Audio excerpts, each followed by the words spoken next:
Sonu ji, actually मेरा जो सफ़र है वो शुरू तो हुआ था एक घरेलू अपनी, जैसे कहते हैं, रोजी रोटी को चलाने के लिए।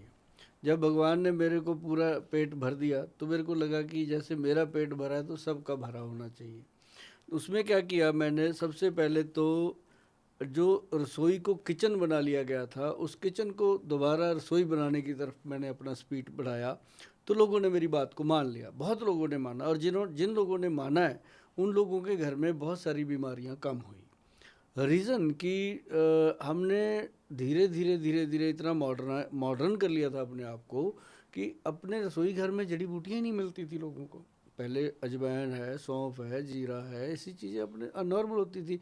घर पे किसी को एकदम बच्चा रोने लग गया, बहुत रो रहा है, दादी माँ उठाती थी अजवाइन, थोड़ा सा गर्म करके पानी उसको 2 बूंदें पिला देती थी वो, और थोड़ा सा उसके हींग लेके नाभि में लगा देती थी।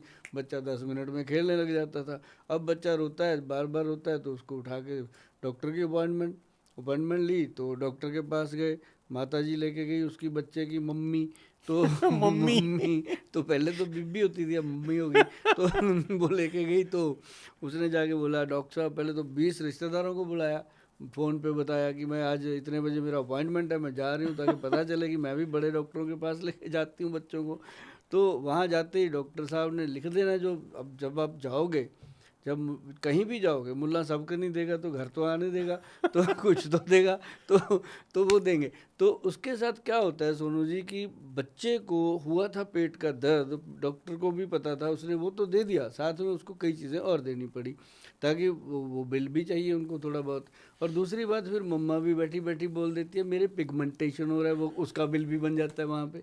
कहाँ पहले क्या होता था, दूध दूध को लगाया, थोड़ा सा चेहरे पे मला, और उसके बाद अपना क्या ले, मुल्तानी मिट्टी ली, उसमें चंदन मिलाया, उसमें थोड़ी सी हल्दी मिलाई, फेस पे लगाया तो फेस दमकने लगता था। तो अभी भी दमकता है अब, लेकिन उनको जब तक कोई उबटन ना मिल जाए बना हुआ डब्बे के अंदर 1500-1200 का, तब तक वो ठीक नहीं होता। तो मतलब ये है कि लोगों ने अपनी रसोई से नाता तोड़ के जैसे ही उसको किचन बनाया, उसके अंदर से जड़ी बूटियों वाली चीज़ें बाहर निकल गई।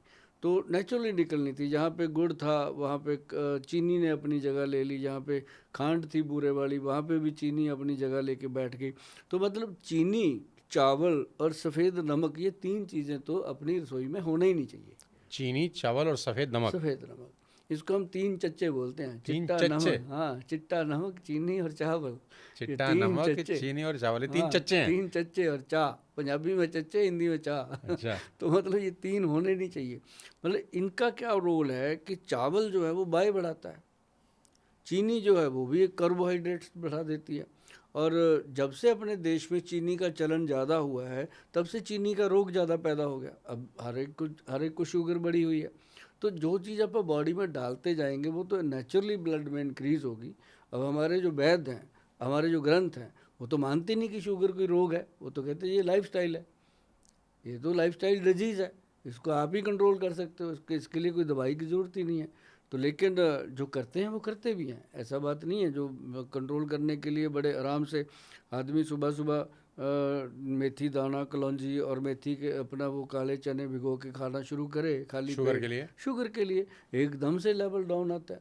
जैसे इसका भी है कि 10, 20 और 30, 10 कलौंजी, 20 मेथी और 30 काले चने, पहले काउंटिंग करके डालो, धीरे धीरे आइडिया हो जाता है कि कितने डालने हैं डेली जब आदमी खाता है। तो उसके साथ दूसरी कटोरी के अंदर डाल दो अपना, क्या नाम लेते हैं, बादाम 5, 5 किशमिश, और उसके अंदर 1 अखरोट, 1 अंजीर। अंजीर पेट को करती है सेट, और बादाम जो है वो ब्रेन की एनर्जी बढ़ा देती अच्छा है। गोयल साहब, मैं आपसे ये पूछना चाहता हूँ कि ये सब चीज़ें सबको पता है, नॉर्मली बहुत सारे लोगों को पता है, क्यों नहीं करते हमारी रसोई में? ये सब होता क्यों नहीं है? सब रेडीमेड पे क्यों कूद गए हैं? एक्चुअली रेडीमेड में इसलिए कूद गए हैं कि लोगों को अचानक लगने लगा कि समय नहीं है हमारे पास। जबकि ये वही लोग हैं जो एक चिट्ठी डाल के 15 दिन वेट करते थे, अब एक व्हाट्सएप करते हैं, ठा मिल जाता है, फिर भी टाइम नहीं है। मतलब हम्म। कितना टाइम बच गया अपना, है ना।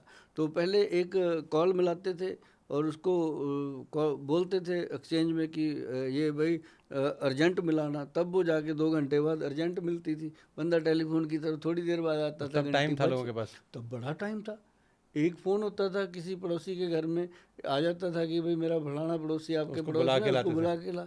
इतना टाइम था, वो उसको बुलाने जाता था, वो चाय भी पिलाता था, कहता फ़ोन तो अभी जाएगा, अभी टाइम लगेगा, चाय पी। तो वो इतना टाइम था लोगों के पास। मतलब अभी लोगों के पास टाइम क्यों नहीं है ये भगवान जाने, लेकिन मुझे पता है कि टाइम बहुत है। रास्ते में गाड़ी ठुक जाए, उसको खड़े होकर देखने लग जाएंगे सारे कि क्या हुआ है, अरे भाई क्या हुआ। अगर कोई बाई चांस लाल सूट पहन के निकल जाए तो फिर तो पूरा ही टाइम हो जाता है, सभी आज ऐसे तो करते। आपने लाल पहना हुआ है। हाँ मैंने तो अच्छा। आप तो मेरे पे चल पड़े। तो मतलब कोई निकल जाए तो उसकी तरफ पूरी मुंडी घूमेगी, कोई टेंशन नहीं है, जब तक वो दिखने आंखों से ओझल ना हो जाए तब तक टाइम है उसके छोड़ पास। कर आएंगे उसको आखिरी हाँ तक। पूरा। तो मतलब कहने का कि टाइम सबके पास है, टाइम को मैनेज नहीं कर रहे हैं लोग।